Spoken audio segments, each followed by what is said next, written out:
అబ్బబ్బబ్బబ్బా రోజు ఈ దోశలు తిని తిని సాగుకొస్తుంది. రోజు ఈ దోశలేనా? తింటే తిను లేకపోతే ప్లేట్ ఆడేసి పెట్టినాడు.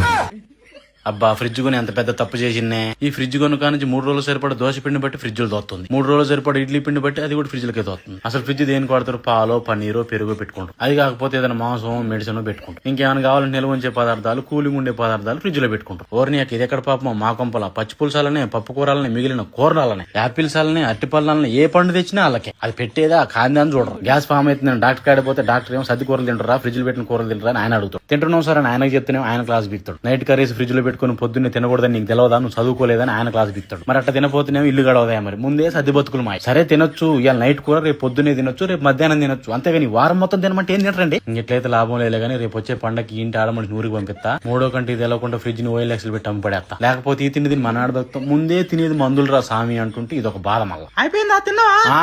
అయిపోయింది. చాలా ఇంకా 2 దోశలు వేసుకుని రమ్మంటావా? ఇంకా 2 వేస్తావు? తిని వేసుకొస్తా. చాలమ్మా.